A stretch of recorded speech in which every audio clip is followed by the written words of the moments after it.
a lot of us are afraid to go on our own for that reason, because health insurance and 401k. 401k, I figured that one out already. But the health insurance part, I have been looking around to get more details on that, because I know as a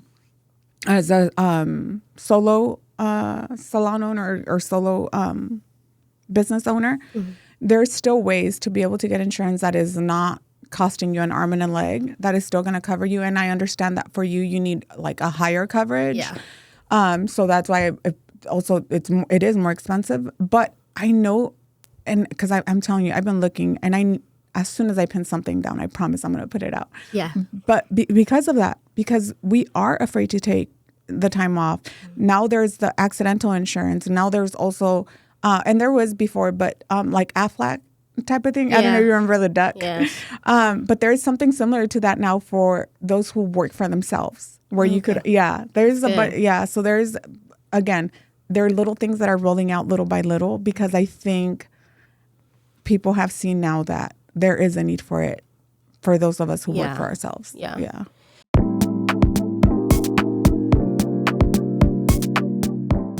Hello, everyone. Welcome back to Beauty Bound with your host, Cristal Rubio. You can find me at Beauty Pro Bookkeeping and on Instagram for Beauty Bound TX. I am actually very happy and very excited to have Ashley Woods here. She has a lot of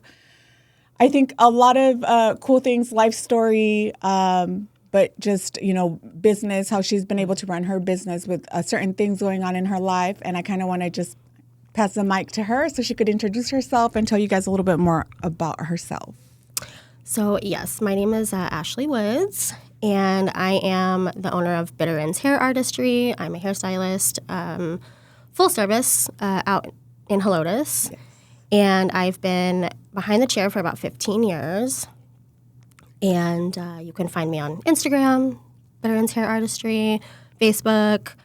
I don't have TikTok. Why? I just don't need anything else distracting me. Oh my God. I don't need anything else. That's so true. Because it is very distracting. It's like you start, for me, it's like I'll go on Instagram and then I'm going through Reels and then I'm like, okay, I'm bored of it. And then I'll go to freaking TikTok. Go on to something else. Yeah. And here you are laying in bed for 4 hours. Yeah, exactly. Like, no. Yeah. And let me just say, and I told you when I saw you, that sweater is so cute.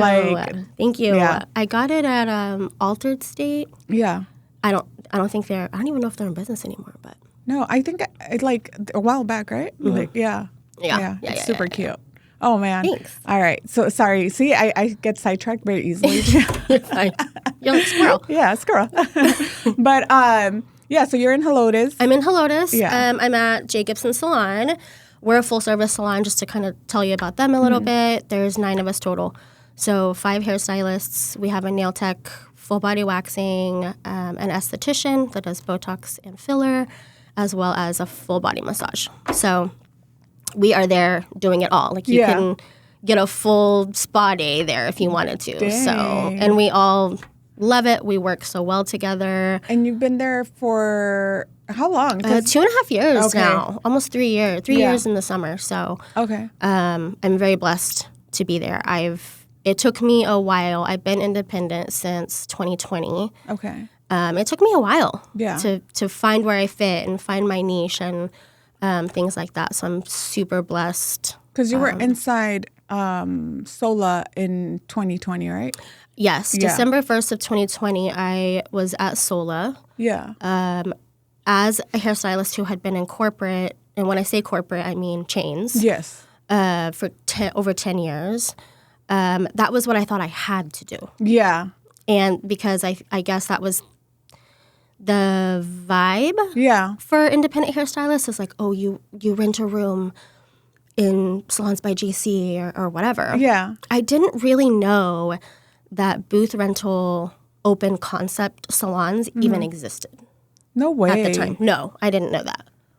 Man. So, see, and this is where I feel like the beauty schools lack in giving you all that information. Like, why is it, what happens? And I feel like I've noticed that a lot more here in Texas. Yeah.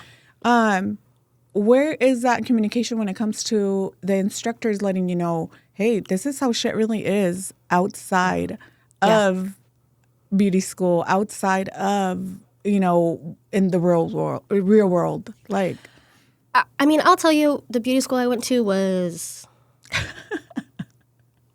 not great. And I think most beauty schools are very much like, we want you to pass your state exam because that's where they get funding. Let's be real. Yep. And then Bye. You're on your own. And so it is up to you Yes. to do your own research to figure out what works for you. But now this is almost 15 years ago. I knew that I didn't know shit about doing hair. Yeah. Right? None of us. I knew that. So I started at the bottom at a chain. My first job ever was at Great Clips. For better or worse. Isn't that like, don't you have to cut hair in like under 15 minutes or less. Oh, shit. And they had this like huge whiteboard in the back that had your name on it and like where you ranked with that. What? So that everyone could see that you were the slowest. That sucks, man. Like, Right? I would have never made it out. And I'm competitive. Yeah. So I was like, I'm gonna show y'all. Which, like, going into what we're gonna talk about later, that makes a lot of sense. Yeah. But I just thought I had to pay my dues. Yeah. I was working at, my first job ever was at Sonic. Yeah. So you're just like, okay. But I worked my way up. Yeah. So you thought that's exactly what you had to do. Yes. In the beauty world. Yes. Okay. At the time, coming out of school with 0 clients to open up my own thing. Yeah. That wasn't an option. Yeah. Really. I mean, I'm sure some girls did it. Yeah. But for me, I was like, no. I need to learn more. There is something to be said about Great Clips, Supercuts, those places. Their haircuts are $9 or $9.99. I mean, that's what you're gonna get. And so you get to practice. Yeah. You get to practice a lot, right? Especially if you're doing 25 haircuts in a day. Man, you're not the first person that I hear say that. Right out of beauty school, I actually had one of my really good friends back then. She went into a Great Clips, and she worked her way up. And I don't know if she's still doing that, but that's where she was like the most comfortable in. And she's like, it's just haircuts, and you just. And let me tell you something they don't tell you about the chains. You can bank if you're good. Really? Oh, yeah. At one point, just to put a number on it, I was at a exclusively men's grooming space. It was very elevated. They were charging a lot, but you were getting the full experience. Yes. I was making, at the time, over $50,000 a year. Dang. And, and I do believe that, too. There is and I don't know if it's a new chain or not, but the nails and, oh, shit, I can't remember, but it's a barber shop. And so I was looking to get like Scissors and Scotch and something like that. Like that. But it was something like that. And there's one by my house. And I remember like for Father's Day, I'm like, oh, let me look into it, right? Because I'm thinking like getting him a pedicure or something, but like in a manly area rather than like, let's go get a pedicure. Dude, like the pedicures are like over $100. And I was like, what the fuck? Like, I said, babe, this is what I was going to get you. I'm just telling you. But I don't even think you like pedicures that much, so. But imagine, men don't get pedicures, girl. I know. So imagine, because the place I worked at, we did pedicures too. Some guy that's been wearing steel toes for the last 20 years, and now you want me to give you a pedicure? I get that. So I get that. So I do get that. Yeah. But I was just like, as for me, because I was like, I know he wouldn't even enjoy it. Like, he doesn't even like people touching his feet. So, it was one of those. But in the moment, I was like, oh, we should get him, to the kids, we should get him this.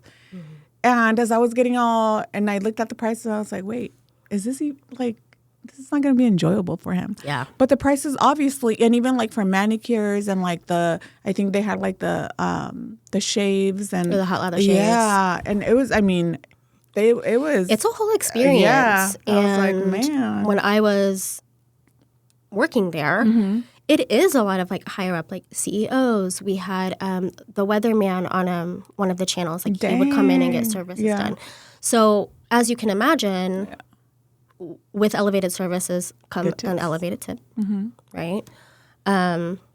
Which there's nothing. If you're okay with that, Now at those places, I was working myself to death. Dang. I was working 4 tens. Dang. And then it's not Constantly. even like you get a you get an hour break because we're W-2. So. But even that's like just your 1 hour break. But before that, you're constantly like and that wrist and the clippers. Yes. Man, you know I hate doing men's cuts. I love it. I love now it. It's like the work because I suck at them. Oh yeah. Yeah. So it was one of those. I think the practice of it is what killed me because trying to blend those freaking lines, and I'm just like, I'm not getting it, you know. And my dad would always have me practice on him, and I was like, Dad, I'm gonna fuck up your hair. I don't want to do that.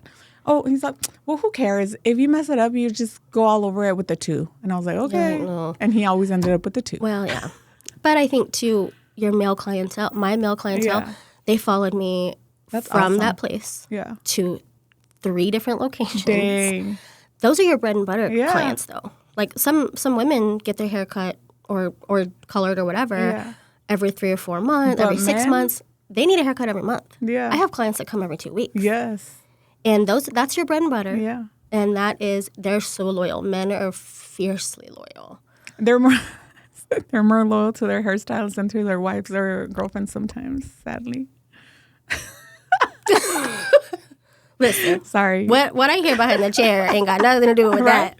But like that's 100. I feel like that's 100% like for most men. I'm not saying all men, guys, but most men they will be more loyal to their hairdresser, you know, whoever cuts their hair, than anybody else. But I'm saying that in the same vein, though. I have had men who I'm a human being. Yeah. Right? I'm off. I have an off day, whatever. I'm a person. And I will have, like, leave a little bit of a line in the back or something, and then I'll never hear from him again. That's so true. Ghosted. Yeah. From a client who I saw for 2 years. Yeah. You know. Instead of being like, hey, can you, because as women, we do say, hey, you know, I don't think I like this, or can you fix this, or whatever. Yeah. But men, they just kind of. They're like, You like it? And then they just look. Or I had to have my wife fix it. Okay. Then why don't you have your fucking wife cut your hair too then? Just kidding, guys. Not really. I'm not really. But sorry. See? Sidetracked. But yeah. I think I've listened to a lot of your podcasts and stuff, and something that I don't feel like is very talked about in the beauty space, especially behind the chair as a hairstylist, because that's what I can identify with, is hairstylists who have chronic illness. Yes. Behind the chair. It's a completely different layer of things that you don't hear about. It's something everybody's afraid. Yes. And I can tell you from personal experience, I have had, with my own chronic illness, I have had people say that I don't deserve a job because I have some health issues. Yeah. Or, you know, she's going to use this as an excuse, which is, if you've met me or know me, like, you'll know that that's so far from the truth. It took me over 15 years to feel comfortable coming out with my story. Yeah. Because of fear. And I know a lot of hairstylists feel that way. Like, they don't want people to know. Yes. And I think my biggest fear for everything I'm going to say today is I do not want my clients, first and foremost, to treat me any different after what I'm going to say. I don't want them to keep coming to me just because they feel sorry for me. Yes. The pity. Yeah. They're like, oh, well, I'm so sorry, which I've had a lifetime of that, you know. I want you to keep coming to me because you like me as a person. I do good hair. I never want people to feel sorry for me. And I think I know you said you've waited so long, but I think, and I would hope that the clients you have now, I mean, obviously they're there because they love the way that you do their hair, and I don't think, and I mean, I know when you told me, I don't see you any different because guess what, we have, I think as human beings, we have so many things going on with our lives, sometimes. And sometimes it's not that you want people to like feel sorry for you. You just want to tell them sometimes you just want to talk to somebody of how you're feeling that day or something, but without them feeling sorry for you. So I completely understand that because there's times that I'm just like, dude, this is nothing. I'm going to start with this. It's nothing compared to what you're going through. I'm fucking complaining about my ADHD. But there's times I don't take my medication and I'm just like, I can't get shit done. But I want to tell somebody, not so that they could tell me, oh, it's okay, or you should take this, or you could try it. No, I'm just telling you because, damn, I'm going to be scatterbrained, And like I said, it's not comparable, but I kind of, in the way of like, you just don't want people to be like, oh, well, I'm sorry, or, oh, what can I do no, I'm just telling you, I'm just venting. Yes. And I think I do have a lot of clients that also have health issues. I think sometimes I want to get, I hear everything behind the chair. I hear a lot of stuff I don't want to hear behind the chair. And it's hard for me sometimes when I have a client that is like, oh, I'm going on a all-expense paid trip to Disney, and I don't know what to do. But the price of my hair is a little too expensive. You're like, wait. I'm like, you're spending like over 10 grand on this Disney trip. I'm like, wait, what? So sometimes I do want to be like, well, actually, or whatever that looks like. Yeah. And you just want to be more open. Yes. Right.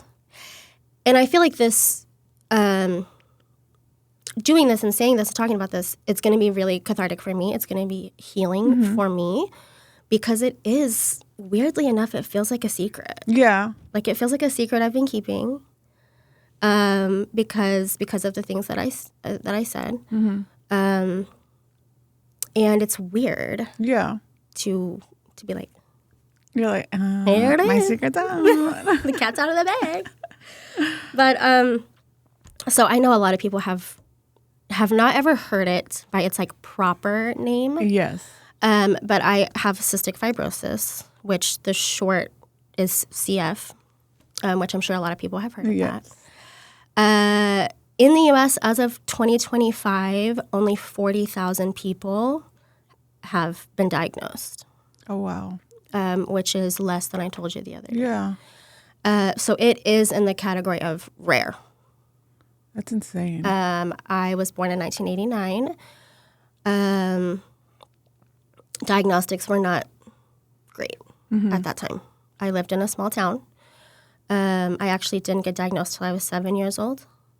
And currently, as of 2025, they are diagnosing in utero. No way. With an amniotic fluid test now. It's genetic. Okay. So there's no cure. There's no, I had someone at one point in my life as an adult tell me, well, maybe if you just stop drinking and eating dairy. And I said, what? Your body's still producing the mucus no matter what. Yeah. And I don't understand, but I kind of understand why they would think that, because obviously if we stop drinking dairy or eating anything with dairy, I know for me, my mucus, it stops producing the way that it was. I had to remove my 8-year-old when he was a baby, when he was a year old, from drinking dairy at that moment. Yeah. Because he was all Just like this congested, all the time. So I understand why she said that, but like this is this is a genetic. Yeah, this has nothing to do with dairy. It's like in my cells. Yes, baby. Like it's not. It's not like I could just like let me stop drinking dairy. Magically, like I'm gonna stop eating cheese. Like everybody would be. Yeah. Anyway. Yeah. Sorry. And so a big part of CF is my body produces a lot of mucus, which I'm not going to get into too much science of it, but my body can't process protein the way it's supposed to, and mucus is made up of protein. Okay. So imagine the worst flu you've ever had, where you're like coughing and you feel congested and things like that. That was me 24/7, 365. Dang. And so that mucus just like settles in my lungs, my digestive tract. So I was hospitalized often. I had a hard time gaining weight. I think at one point I was like 65 pounds. Yeah. At 16 years old. Oh, wow. And so it's very progressive. The longer you live, the more progressive it is. The worse it gets. Oh, wow. So with that, I was homeschooled. I was hospitalized for months at a time. Months. Wow. As a child, right? That's insane because, I mean, you're not getting to experience the playgrounds and everything with all the other kids. Yeah. And I will praise my parents and my friends, my family, for everything they did to make me have like normal experiences. They never let me, as sick as I was, they never let it become my personality. That's awesome. They never let me feel like, oh my God, woe is me. You know, like they were very uplifting. That's good. You know, you can still do anything you put your mind to, even though you have this. This is not a limiter, right? Which, I mean, I wouldn't be the person I am. Yeah. My parents, I can't even tell you enough about my parents. They just are two amazing, strong people. I know you have kids, and imagine seeing your daughter go through this, and you're powerless. I can't even imagine. Yeah. Yeah, because then you want to be able to, I think, when anything happens to your kids, you literally pray to God for whatever is wrong with them to just take it away. And like, if I have to go through it, make me go through it. Don't make them go through it. Right. And I was talking to my mom yesterday and asking her, like, you know, is there anything you want to add as a parent? And I asked her, you know, how she got through that tough time, because now I have stepkids now. And she said that she gave me to God a long time ago. And whatever path he had chosen for me was what she had to be at peace with. Wow, that's remarkable. Yeah. Yeah, God bless her heart, man, because it's true. That's what you have to do. And I think at some point you just move on. You know, I think she also told me when I got diagnosed that they went through like almost a grieving process, especially when I was very sick, so like 13, 14, 15. And to give you a little bit more like insight, I was taking IV antibiotics every day for weeks at a time. I was on oxygen 24/7. I couldn't even, like, once your lung tissue is so damaged, there's no coming back, which will lead into later on. And so they brought up to my parents' transplant when I was 14 or 15. Currently, in 2025, only 6,000 men and women with cystic fibrosis have had transplants, including me. Wow. So is there a reason why they have to wait until you're like 14, 15 for a transplant? No, you can do it sooner, you can do it later. There's no like age. It's just how progressed you are in with your health. So you can't be too sick because then you can't recover. Okay. But you can't be too healthy Because then you could still go on for years without needing it. And so if they transplant you too soon, those lungs could have gone to someone sicker. Okay, Does that I make get sense? that. Yes. So they brought transplant to my parents, my family, and my parents were in like a grieving state. Like they didn't want to believe it. They were in denial. No, she doesn't. She's fine. And I was dying. Oh, wow. I was like... But to them, obviously, I'm sure for them, they were kind of holding on to any hope and just praying and praying, you know. And in our little tiny small town, there were not a lot of resources. They had to outsource physicians from 2 hours away just to come to our town for monthly appointments. Oh, wow. Yeah. And so what that all entailed, I was a child. I got transplanted at Texas Children's Hospital in Houston. Okay. So what that entailed was I had to be listed and we had to move there. Because you have to be within 30 minutes or less of the hospital because they could call you like at any moment and say, get over here. It's time. It's time. Yeah. And so my dad and my sister stayed in Amarillo. That's our hometown. My sister kept going to school. My dad worked. My mom and I moved to Houston. I was getting a lot of treatments there to keep me healthy and strong and physically fit because it's a very physically challenging surgery. Wow. So weirdly enough, it was so my whole family was in town for my 16th birthday. I had been on the list for 3 months. I was so sick. I was dying. In some aspects, like death couldn't come fast enough. Yeah. Like, I know that sounds dramatic, but I just wanted to that's how you felt at that moment. I wanted to end my suffering. And so my whole family was in town for my birthday.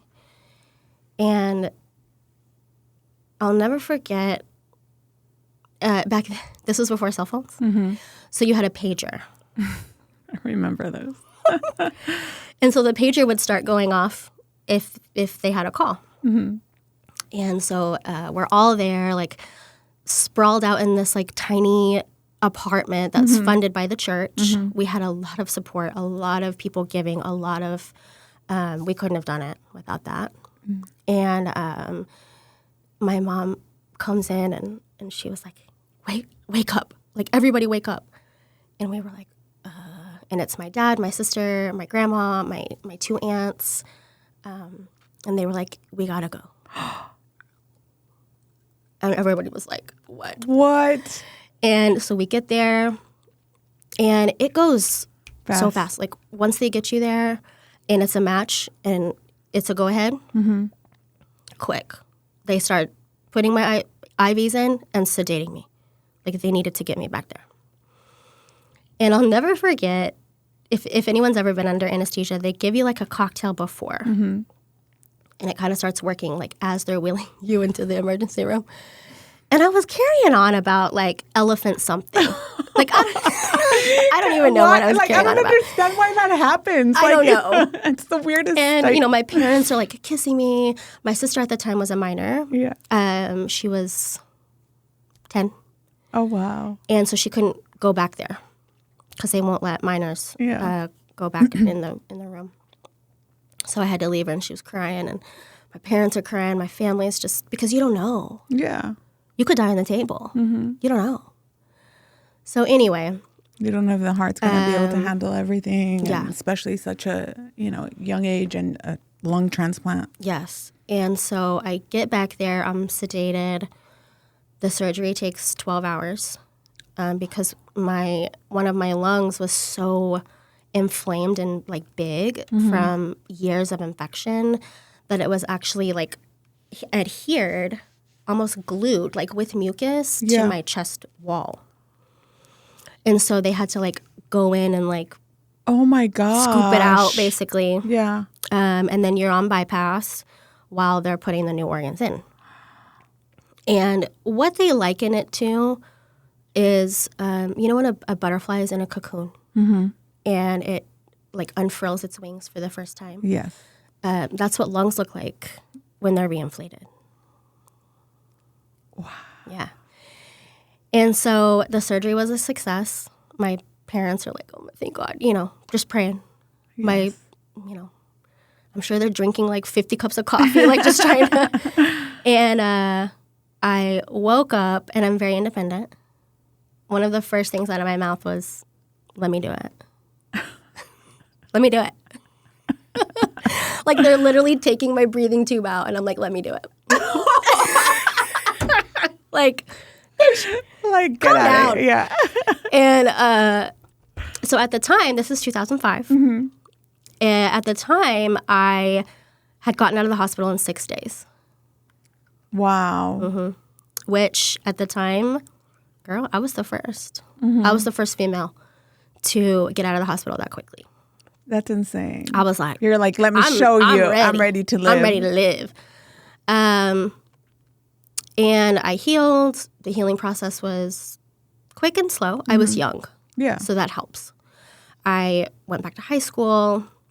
One thing I love about my parents, it's a blessing and a curse, is they're very much like, let's move forward. Right? We're not going to let this hold you back. Let's move on. Let's move forward. Not trying to figure out how to deal with, Right. obviously, okay, like we just went through this huge thing that could create some kind of trauma eventually. Like, Yes. let's try and handle it. It was more like, It was all more right. like, okay, let's go. Yeah. Which was good. I mean, it kept me focused. It didn't let me feel sorrow. Yeah. I probably could have used some therapy. Yeah. Yeah, like just maybe.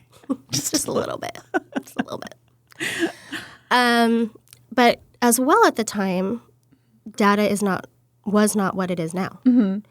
So imagine telling your 16-year-old child that you've got her for another good 5 years. Oh, man. So this life-saving traumatic procedure will give her about 5 years. And then something may happen. That's insane. So imagine if any of like your viewers have kids. Imagine telling your teenage child, you got 15 years, baby. Make it count. That's insane because I can't even, I can't. Even how do you as an even deal adult. with, like, how do you even deal with that? You're like, okay, because if somebody was to tell me right now, like, this is how long you have to live, I'm dropping everything and I'm living my life. And up until probably the last couple years, my motto has been like, I'm here for a good time, not a long time, which is not good. That's not a good mentality, right? So I just literally hit the ground running. Yeah. Of like, I'm going to have teenage experiences. Oh, man. I'm going to work. I'm going to date. I'm going to party. I'm going to do what I need to do. Yeah. I'm going to go to school. Got my license. I hit all those milestones with a looming thing, Yeah. right? Because in your brain, you still had that, like, death sentence, right? It was still like that. Because then it had like an end. Expiration date. Now, not saying that is for sure. Yeah. But there's a chance. But there's a chance. Yeah. I don't know why you would tell a child that. Don't. Tell the parents. Yeah. Sure. But I was living fast and hard. Yeah. And, there was no slowing me down. Because at this point, you no longer needed oxygen anymore, correct? Right. I take, still to this day, I take a handful of pills twice a day, Yes. up to I 20 did see a that day. picture. Yes. Wow. Yeah. So imagine like a caged animal. That was me. So I was encaged, like in my own body, with treatments and pills and oxygen and IV coming out of every part of my body, to then wake up overnight You're free. and I'm free. So you're opening the cage door on a caged animal. You don't know what to do. Yeah. I didn't know what to do. My life was so rigid with treatments and doctor's appointments and everything else, I had no clue. That's crazy. Because even then, like, I know you mentioned you also had friends with the same thing. Yes. So how was that as far as, and I mentioned this, like, and I mentioned it to you the last time also because that's the only thing I knew about CF was from the movie. But how was it, since you guys really couldn't be in a room together, right. How did you guys build that friendship? And was it more where you guys were at least had windows in your rooms? Like how? So I'm sure for people that don't know, there's a movie out there called 5 Feet Apart. 5 Feet Apart, yeah. It was a pretty accurate representation of cystic fibrosis and everything that goes along with that. There was a very small group of us, 5 of us, that we kind of all got transplanted around the same time. Mm-hmm. I'm a very, like, ain't nobody gonna tell me anything. Yeah. And so I needed to know I wasn't alone. Yeah. I needed it. I'm from a small town where I was one of like 10 people. Mm-hmm. And so, yeah, we broke the rules. Yeah. Okay. And we hung out and had that rapport. We called each other. This was before texting. Yeah. And we would, like, go to each other's rooms. Yes. But, like, I'm standing in the doorway. Okay. Or something, Yeah. you know. And I think our team of people at the time were not happy. Of course. But, hey, you ain't gonna tell me Yeah. shit. So, unfortunately, all 5 of those people have passed. Oh, man. I'm the only one that's still alive. Did they pass pretty soon after their transplant or the 5? It was all different stages. Okay. I had a friend that actually, he rejected his lungs and he passed away shortly after his second. Like, it didn't take, his body couldn't handle it. Oh, wow. And he was the best person I know. Yeah. One of my other friends, Rob, he got an infection in his incision 15 days after his transplant and passed away. And then just various things. Okay. That's crazy. It's crazy because, yeah, it's I think, you know, it's so, for me, it's so crazy because you healed in 6 days, you know, and God gave you a chance to, like, continue on your life and to be able to do something that your friends weren't able to. Yes. And I know when we talked about this, you're like, now you're living, not just for you, but for them. Yeah. Right? And I'm not saying I'm not living for myself. Of course I am. Yeah, of course you are. But their families see me and it gives them some hope. Yeah. Or families that are going through transplant, their child is going through a transplant, and it gives them hope. Because tell us, how old are you? 36. And when I was diagnosed, they told my parents I wouldn't live to be 12. Mm-hmm. And that was the statistic for CF at the time. Mm-hmm. And so, you know, I hit all these milestones. Like I was saying, I graduated on time. 2 of my best friends, Tori and Kim, they've been with me through all of it. Mm-hmm. I met my friend Tori when I was 12. Oh, wow. And they've been through that with me, my family. And then, so I was working, running myself into the ground, right, because of the 5-year thing. Mm-hmm. And I was not taking care of myself. Okay. I wasn't taking my medication. I was partying. I was drinking. I was doing drugs. Like, I was like, I'm going to have the full Monty. And I ended up rejecting my lungs. Oh, wow. So what happens, if you're not familiar with transplant, is I take a lot of medication, very strong medication, to make sure that my immune system doesn't start attacking my lungs. Okay. Because the DNA and the tissue of these lungs is not biologically mine. Okay.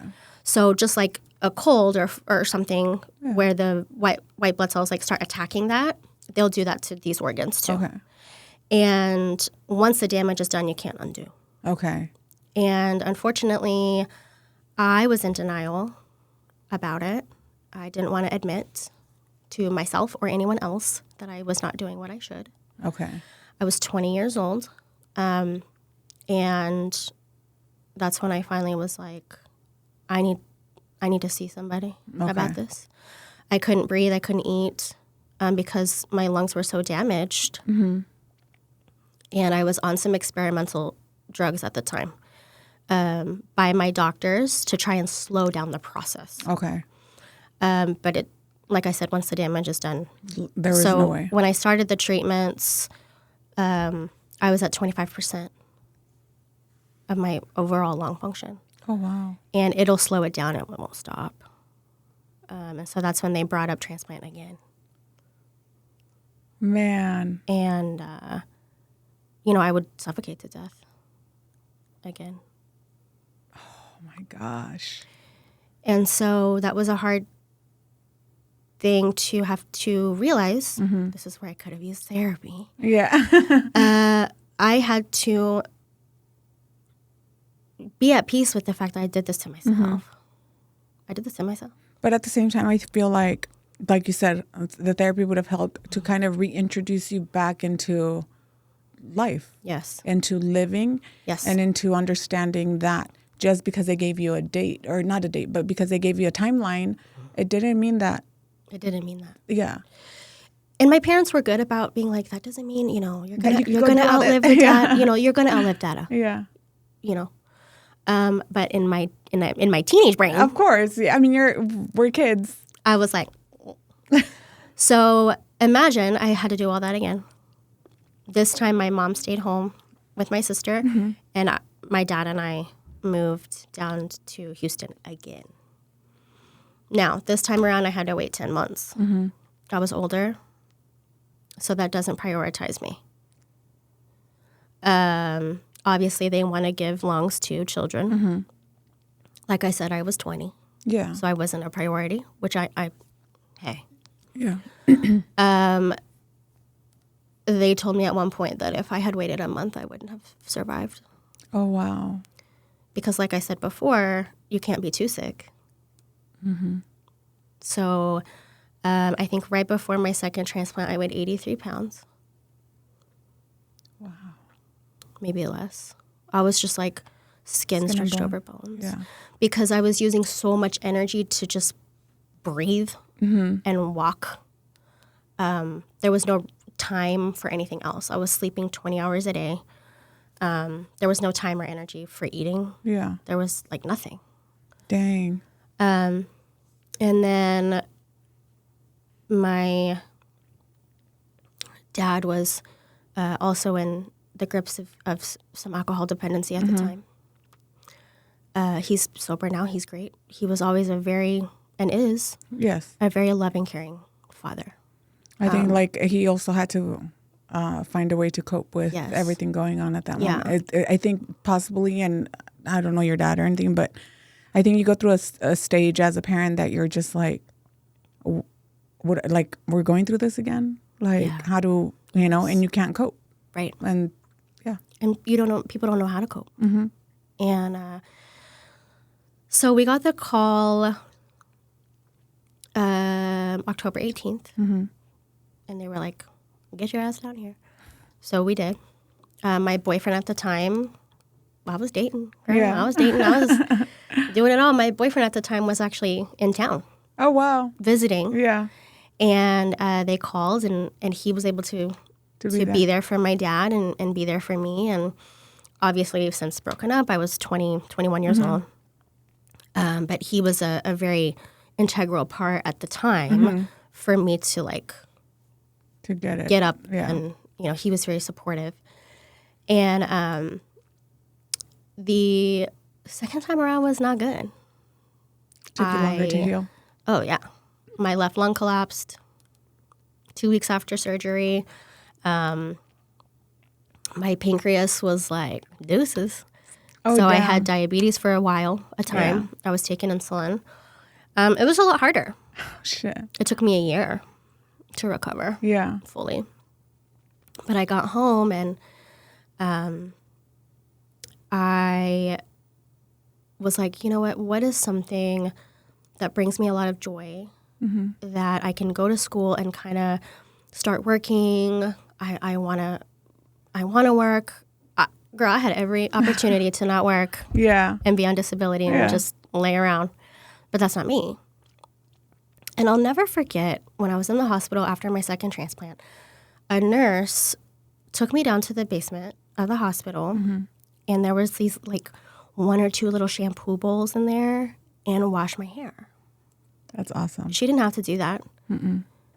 But it changed my life. It changed the course of my life. Yeah. And I was remembering that and thinking, you know, I could help people in that way. And so I went to beauty school. Yeah. Because you saw how much such a small thing made a big difference in your life at that moment when you needed it. Yeah. And so I went to beauty school in 2011, graduated in 2012, and started working. I started working in corporate salons. And I just kept my mouth shut about it. Like I said previously, I had people in my life that knew in a professional setting tell my managers that I shouldn't get a job because of my health issues. And that wasn't the first time. That's insane. I had a guy tell me that he didn't want to date me. Because you had health issues? Because I had health issues. So that's my experience. Yeah. Right? So obviously, that's why you have this wallet. Yes. That's why it's hard for you to let people in when it comes to this. Because it's what you've been through, the hurt that you've been through before. But it's like, I feel like I told you now, I think people know you well enough to be able to be like, well, shit, that hasn't changed her. You know? Yeah. Yeah. And I mean, I think if anything, I'm very full of life. Yeah. So you would think to see me and know me, you'd be like, oh my gosh. Yeah. You're doing all that and you're, I don't let it get me down or anything. And because my first thing to you was like, girl, lightener? That was the first thing I asked you. Yeah, and you were like, so what about bleach? Yeah. And I was like, and obviously, I know there's so many other chemicals in that we surround ourselves with. But I think to me, that was like the biggest thing only because, sometimes because of the asthma, sometimes when I just, and then there's a big old cloud, Yeah. And so that was like my thing. I was like, wait. I mean, sorry, Mom. But I've put other things. Well, I mean. I put other things. Yeah. You're like, sorry, I didn't matter then, but. Yeah. Sorry, Mom. Now it's just bleach. Now it's just bleach. It's not other stuff. And in the corporate setting, I'm sure a lot of people can understand this. You're a number, babe. Yeah. Right? Yeah. And if you're not performing, you're out. I had a salon owner at one point tell me when I was at a chain, you are replaceable. And that's true. Very true. And it sucks. It sucks. Horribly. And so I just shut the fuck up about it. Yeah. I didn't tell people. I didn't tell my clients. I didn't tell anybody.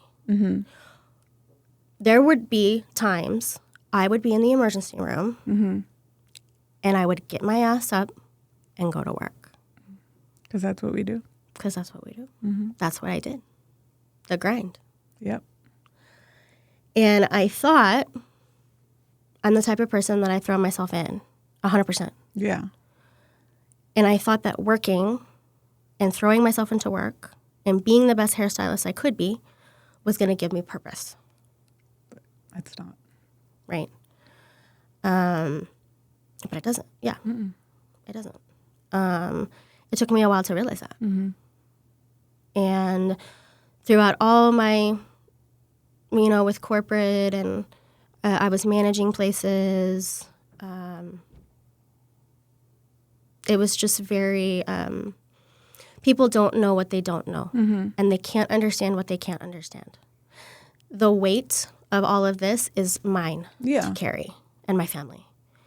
And so I can't expect my manager at a wherever place to grasp, especially if they've got a pretty cushy lifestyle and have a ranch out in Fredericksburg, to grasp the severity of the issue. And if I have to take care of myself, I have to prioritize that. But I didn't want to lose my job. Yeah. And I think, even as now that you're independent, but even like when we're hairstylists and we have our appointments set up and everything, it's so hard for us to even text our clients and be like, this is what's going on.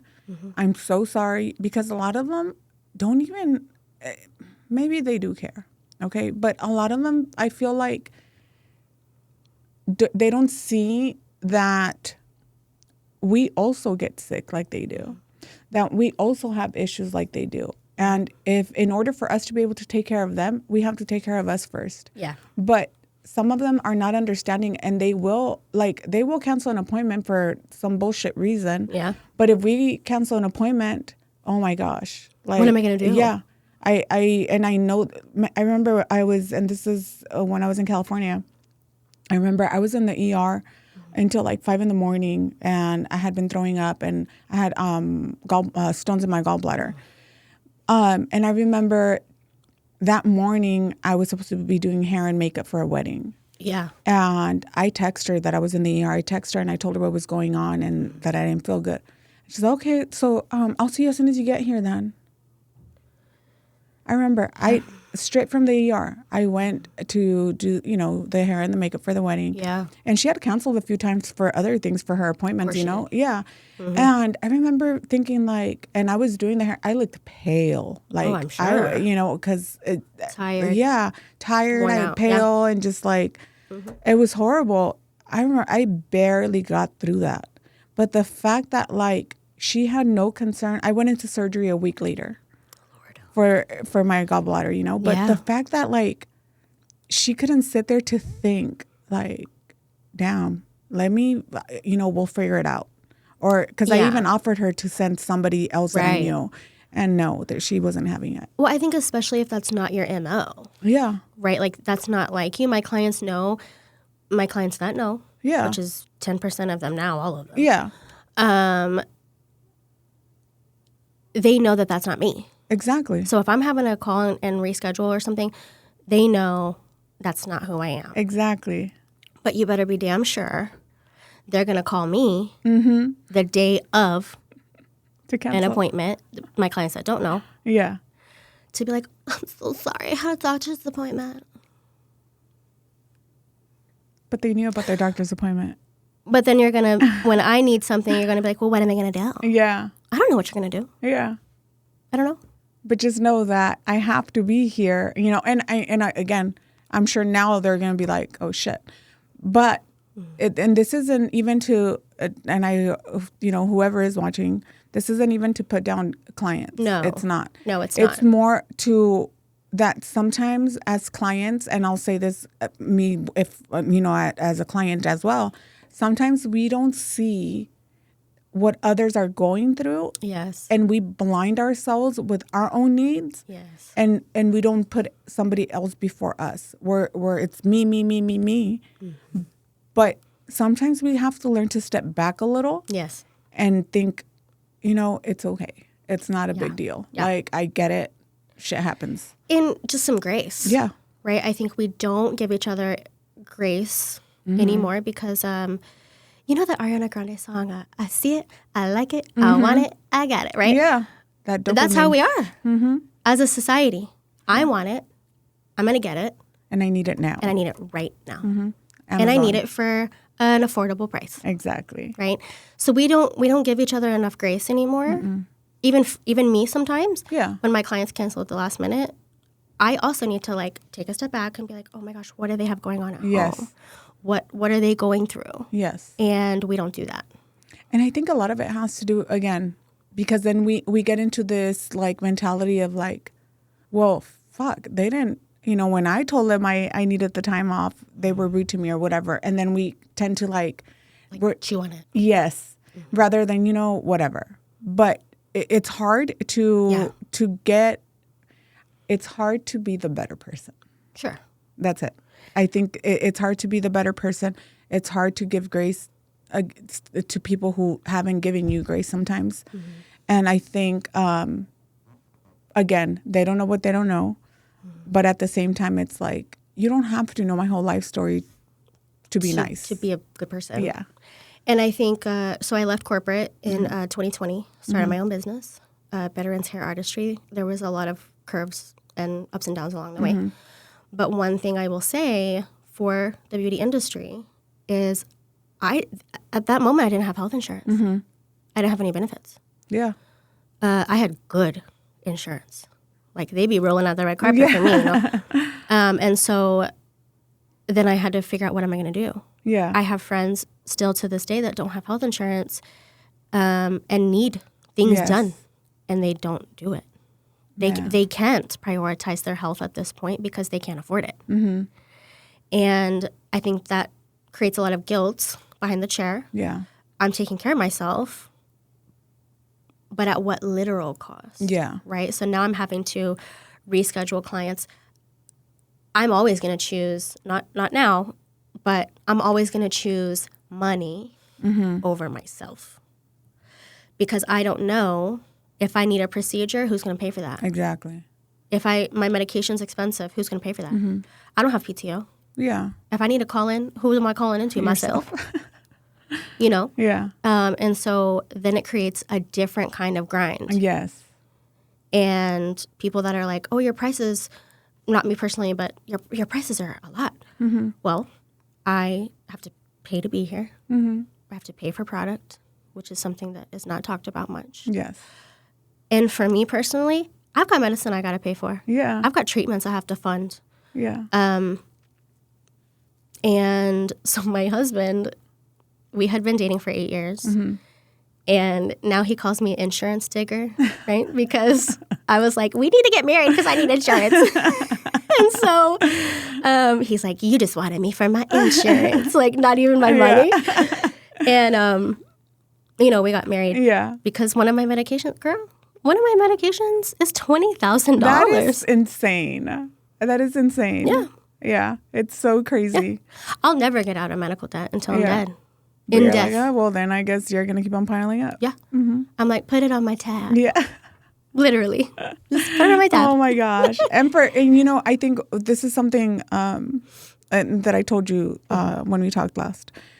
As far as like being behind the chair, whether any kind of job in the beauty industry, when you're working for yourself, I was telling her that I'm doing a lot of research on health insurance and stuff because of that reason. Because a lot of us are afraid to go on our own for that reason. Because health insurance and 401k. 401k, I figured that one out already. But the health insurance part, I have been looking around to get more details on that because I know as a solo salon owner or solo business owner, there's still ways to be able to get insurance that is not costing you an arm and a leg, that is still going to cover you. And I understand that for you, you need like a higher coverage. Yeah. So that's why it is more expensive. But I know, and because I'm telling you, I've been looking, and as soon as I pin something down, I promise I'm going to put it out. Yeah. But because of that, because we are afraid to take the time off, now there's the accidental insurance. Now there's also, and there was before, but like Aflac type of thing. Yeah. I don't know if you remember the duck. Yes. But there's something similar to that now for those who work for themselves, where you could, there's so there's, again, there are little things that are rolling out little by little because I think people have seen now that there is a need for it for those of us who work for ourselves. Yeah. Yeah. It's just hard. It is. It's hard. And I feel like as beauty professionals, you get a lot of, well, I'm going to get it cheaper somewhere else. Oh my gosh. Okay. You can, go get your would you blonde. Go get a tattoo? Go get your at somebody's basement for $50, like, go ahead. Come back to me when your arm's falling out. I charge $100 per hour for color corrections. Yeah. So proceed at your own risk. And I bet you too, like, if you really think about it, after you cut down like the price of, or cut out the price of like your booth rent, your product, your bookings, everything. Like once you put all your expenses together, at the end of the day, like your net sales is not that much compared to, to your expenses, because your cost of goods sold, people don't see all that. Yeah. Sorry, I'm a bookkeeper, so I want to talk numbers too. But yeah, I mean, as you should. Yeah, and that's when it comes down to it. Like, you don't see how much you have to make. People don't see how much you have to make to be able to cover your expenses. Mm-hmm. So, guys. Yeah. I'm a guys. And I think. I mean, if you get nothing else out of this, it's you can do anything you put your mind to. Mm-hmm. If anybody had an excuse to get on disability and not work, and I know there are people in the CF community that cannot work. If I had not had transplants, I could not work. There's no way. But if I can go through all this and rise, anybody can. Anybody can. Yeah. And unfortunately, that's made me a little jaded. I have very little patience for like, woe is me. I had a client that was like, I don't know if I want to get a personal chef or a nanny. And I'm like, oh, how horrible for you. I'm like, personal chef? Yeah, me too. I'm like, how terrible for you. know. Oh my God, man, how I wish sad I had for that you. problem. But if anybody can rise above something, if I can do it, anybody can do it. Yeah. Right? The statistic still is 20 to 25 years now. Mm-hmm. I'm at year 15. That doesn't mean I know now. I'm 36 years old. I know better now. Yes. I've gone to therapy. I've worked on myself. Is 20 to 25 years, and that's a ghost that I'll never get rid of. Mm-hmm. So every year that goes by, it's bittersweet. Yeah. It's another year that I have survived, but it's another year closer to a potential inevitability. Mm-hmm. Third transplant is not an option. Oh. Well, correct. Is there a reason? It's politics. Okay. And I'm not saying politics in that sense. No, I'm just saying in the medical community. Yes. The way they see it, and I understand, is I've had 2 chances already. So why should I have a third when a child could get a chance? Right? That's an elephant in the room we don't talk about. That's hard. It's hard. I will allow myself to feel bad around the anniversary of my transplant for a little bit, and then I snap out of it. Yeah. My husband, we've been together almost 12 years. He has been to the emergency room with me. He's been in the hospital with me and supporting me, and he's just such a wonderful, kind, strong man. Mm-hmm. And he doesn't allow me because he knows I'm not that person. Mm-hmm. So he doesn't really allow me to just like wallow in it. Yeah. He'll give me some space to like feel my feelings, and then he's like, all right, you're not that bitch. Yeah. Yeah.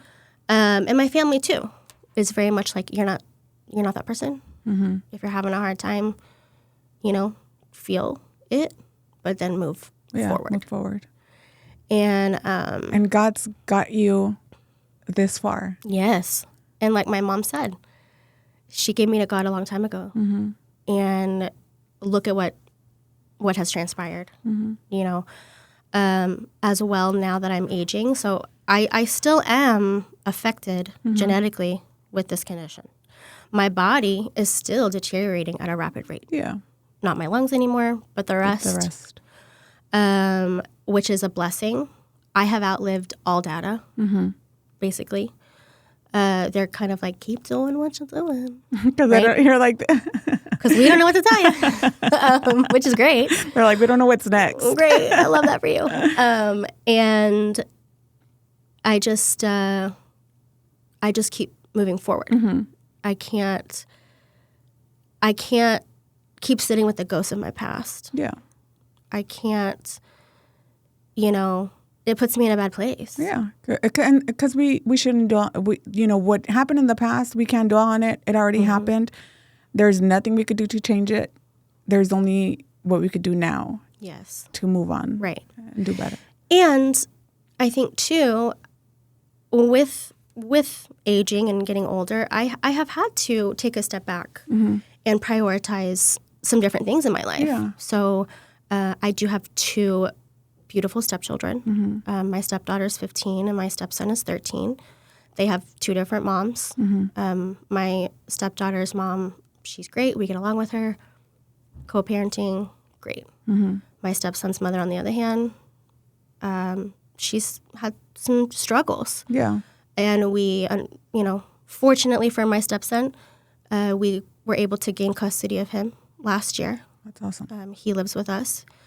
And so in that moment, I had to take a step back and realize, yes, I'm 100% in my business, but am I going to be on my deathbed wishing I would have worked more? No. And I will say to young men and women out there, especially young women, modern day feminism is lying to y'all. Yes. Because you're prioritizing work. Yes. And I'm not saying get married, have a family. If that's not the traditional route, is not for you, that's okay. That's fine. But I'm going to tell you right now, a blanket made out of $100 bills is pretty cold.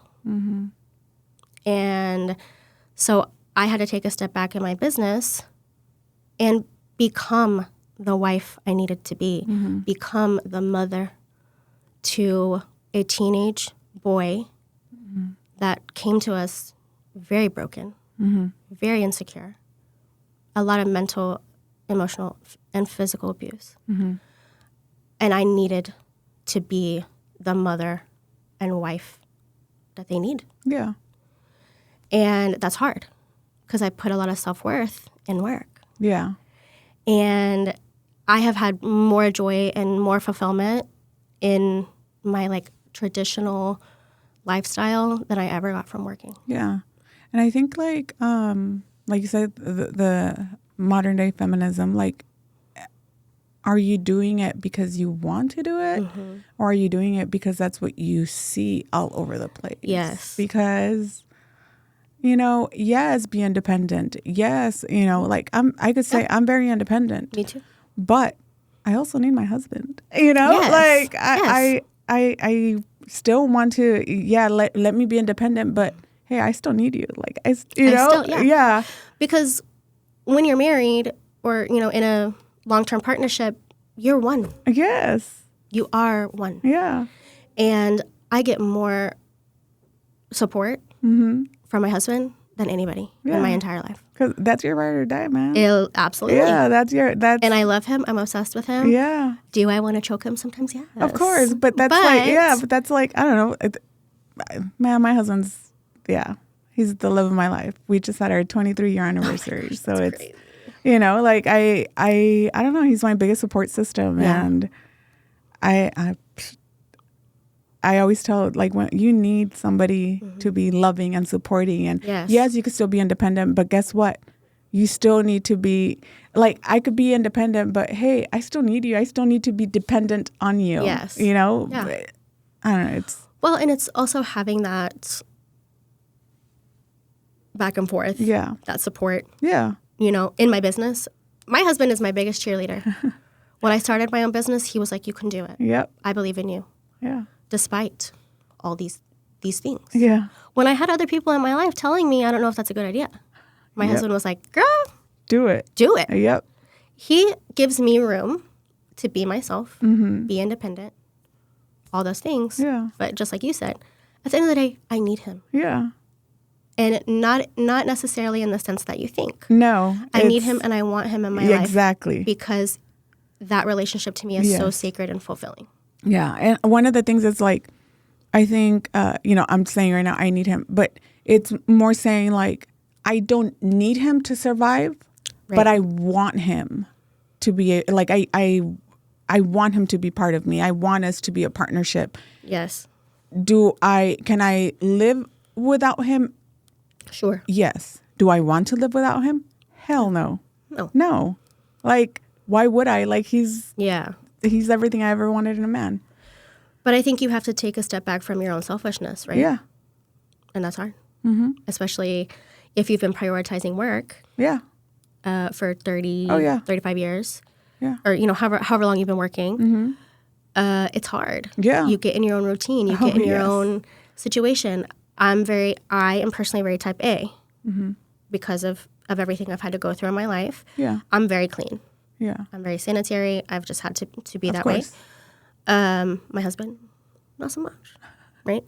I could have easily, and let me tell you, we met online. Yeah, me too. So I could have easily, and on paper, y'all, my husband was a walking red flag.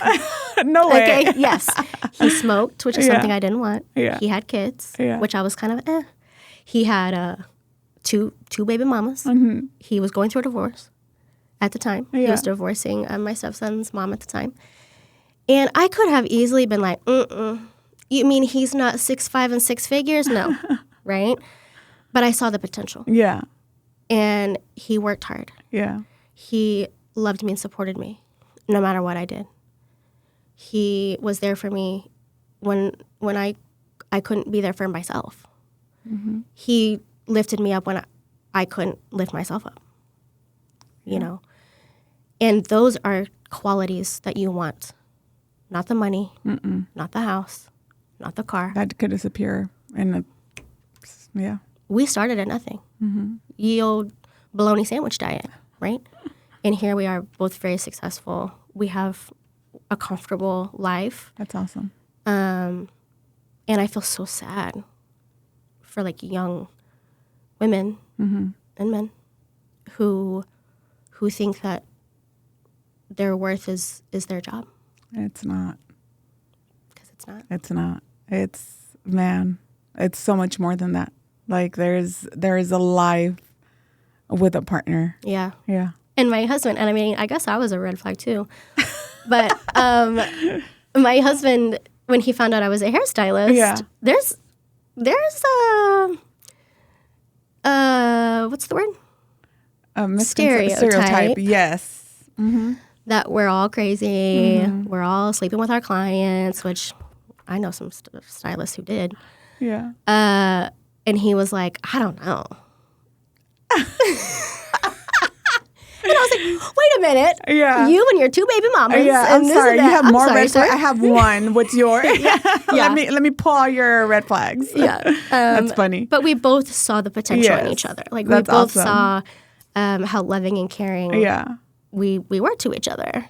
And so anything's possible. Yes. If you put your mind to it. Yeah. Anybody that is, wanting to go independent but has health issues, there are things for you. Mm-hmm. There is a space for you. There is.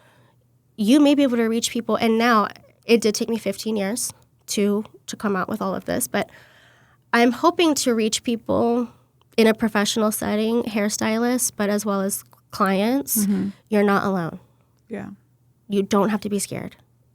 You don't have to feel like it's a secret, right? Because just you telling your story, me telling my story and being open is going to bring the type of clientele that you want. Yes. And the clients that don't understand or they need to buy, right? Yeah. Later. You're like, I'm about to open up my schedule. Yeah. Yeah. And I'm not here for it. Yeah. Not that long ago, I had someone tell me she didn't know the story. And she said, I had told her that I had some mental trauma. Mm-hmm. Don't we all in 2025? Mm-hmm. And she literally said to me, well, do you think it's, and then I had some health issues. And she goes, well, do you think it's a product of your, mental health issues, or like, is it actually like a physical thing? And Do you want me to pull out my lung so you can see it? yeah, I'm like, I'm about to pull out my big old dick, you know. And I said, I'm not going to tell you right now, right? Because I'm not in a good, like, that triggered me. Yeah. Know? I said, but when I do tell you, you're going to shit. Yeah. And she was just like, oh. And later on, we had a conversation, and she apologized and things like that. But it's hard because I think I look normal. Yeah. People would never know. Yeah. Whatever normal looks like. I've got piercings on my face. But because I'm not in a wheelchair anymore, because I'm not carrying oxygen around with me anymore, all of a sudden my health issues are not real. And that's the thing. I think a lot of us are very quick to judge people when we don't know exactly what's going on. But I think it goes back to having grace, because you don't know what's going on, and they don't want to, sometimes they don't want to share, and that's okay. So just, okay, cool. You had, I hope you're feeling better. I hope you're okay. Whether you know what's wrong with them or not, like, you still do better, fucking people. Like, and myself too. I think we all do it. We're all guilty. When I hear some of my clients complaining about, to me, minuscule things, I'm like, oh, if you only knew, right? But to them, that's a big thing. It is a big thing. Yeah.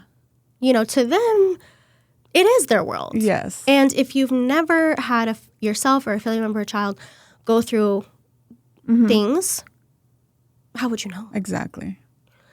And so sometimes I have to catch myself and, like, pray for a second, like, God, give me strength to deal with this right now, to meet them where they are. Yes. Because, I don't want to be, like, putting people in their place. Yes. Like, putting my big old dick out. Yeah. And I'm like, well, actually, here's what hard really looks like. Yes. Because then you sound like an asshole. Yeah, because then, so in a way, you're also wanting to be like, okay, wait, because this is hard for you. Just because it's not hard for me doesn't mean that it's not hard for you. Yeah.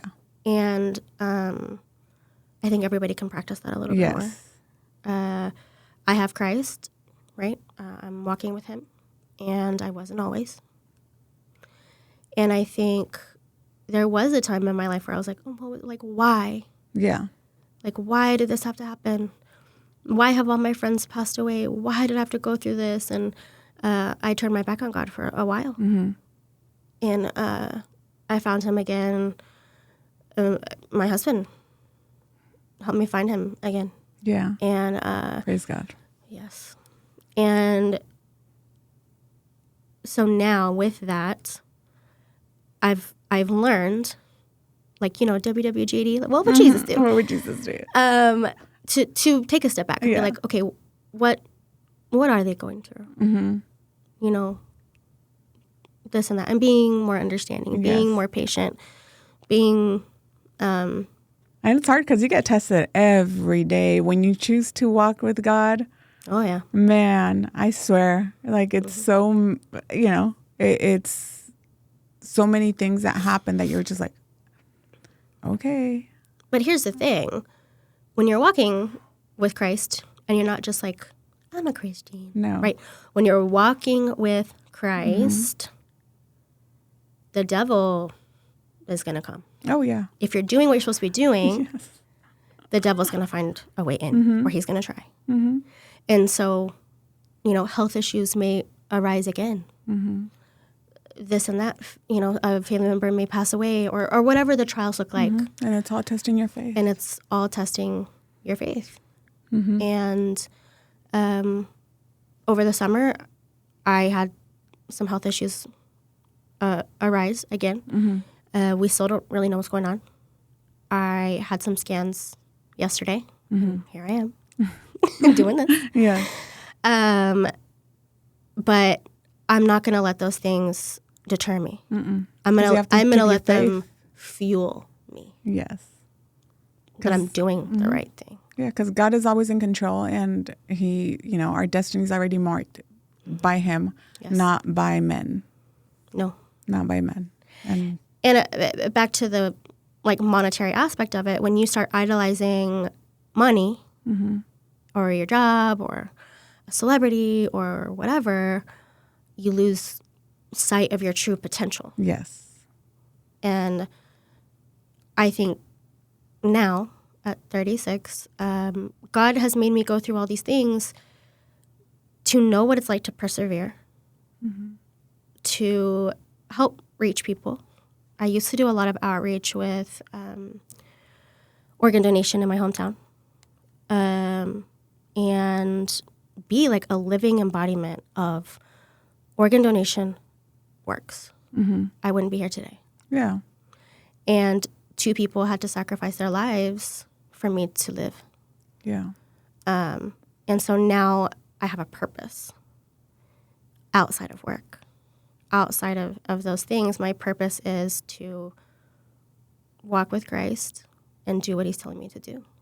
Be obedient. Yeah. I have been praying on this for a long time.